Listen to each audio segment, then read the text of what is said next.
Under Western Eyes by Joseph Conrad. Part 1. To begin with, I wish to disclaim the possession of those high gifts of imagination and expression which would have enabled my pen to create for the reader the personality of the man who called himself, after the Russian custom, Cyril, son of Isidore, Kirilo Sidorovitch Razumov. If I have ever had these gifts in any sort of living form, they have been smothered out of existence a long time ago under a wilderness of words. Words, as is well known, are the great foes of reality. I have been for many years a teacher of languages. It is an occupation which at length becomes fatal to whatever share of imagination, observation, and insight an ordinary person may be heir to. To a teacher of languages, there comes a time when the world is but a place of many words, and man appears a mere talking animal not much more wonderful than a parrot. This being so, I could not have observed Mr. Razumov or guessed at his reality by the force of insight, much less have imagined him as he was. Even to invent the mere bald facts of his life would have been utterly beyond my powers. But I think that without this declaration the readers of these pages will be able to detect in the story the marks of documentary evidence, and that is perfectly correct. It is based on a document. All I have brought to it is my knowledge of the Russian language, which is sufficient for what is attempted here. The document, of course, is something in the nature of a journal, a diary, yet not exactly that in its actual form. For instance, most of it was not written up from day to day, though all the entries are dated. Some of these entries cover months of time and extend over dozens of pages. All the earlier part is a retrospect, in a narrative form, relating to an event which took place about a year before. I must mention that I have lived for a long time in Geneva. A whole quarter of that town, on account of many Russians residing there, is called La Petite Russie, Little Russia.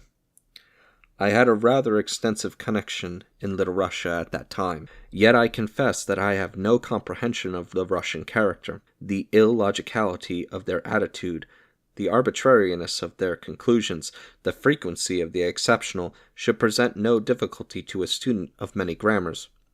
But there must be something else in the way, some special human trait, one of those subtle differences that are beyond the ken of mere professors.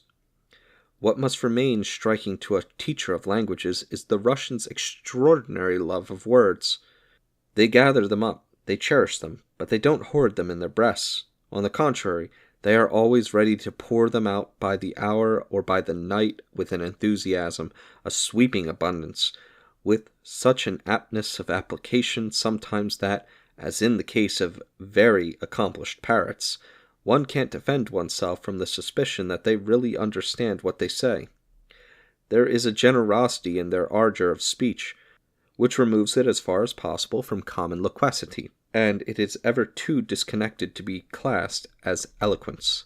But I must apologize for this discretion. I would be idle to inquire why Mr. Razumov has left his record behind him.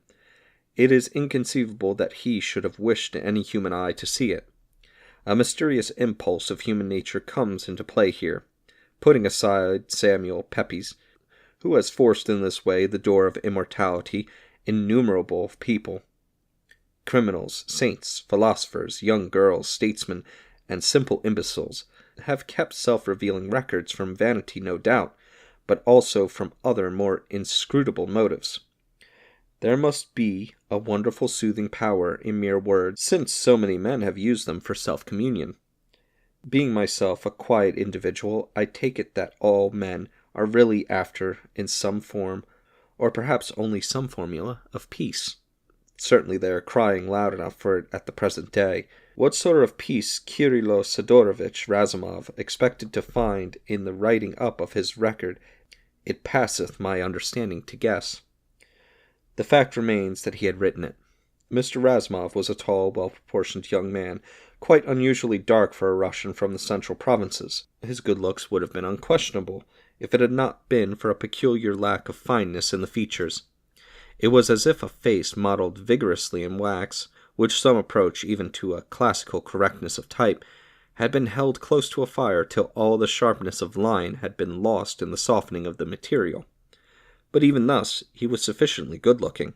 His manner, too, was good. In discussion, he was easily swayed by argument and authority. With his younger compatriots, he took the attitude of an inscrutable listener, a listener of the kind that hears you out intelligently, and then just changes the subject. This sort of trick, which may arise either from intellectual insufficiency or from an imperfect trust in one's own convictions, procured for Mr. Razumov a reputation of profundity. Amongst a lot of exuberant talkers, in the habit of exhausting themselves daily by ardent discussion, a comparatively taciturn personality is naturally credited with reserve power. By his comrades at the St. Petersburg University, Kirilo Sidorovich Razumov, third-year student in philosophy, was looked upon as a strong-natured and altogether trustworthy man. This, in a country where an opinion may be a legal crime visited by death, or sometimes by a fate worse than mere death, meant that he was worthy of being trusted with forbidden opinions. He was liked also for his amiability, for his quiet readiness to oblige his comrades, even at the cost of personal inconvenience. Mr. Razumov was supposed to be the son of an archpriest, and to be protected by a distinguished nobleman, perhaps of his own distant province.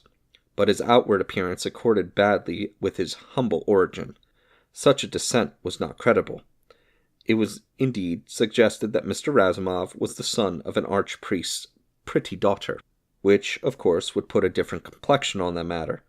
This theory also rendered intelligible the protection of the distinguished nobleman. All this, however, had not been investigated maliciously or otherwise.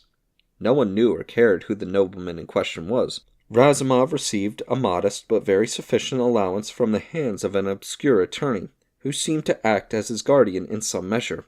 Now and then he appeared at some professor's informal reception. Apart from that, Razumov was not known to have any social relations in the town. He attended the obligatory lectures regularly, and was considered by the authorities as a very promising student.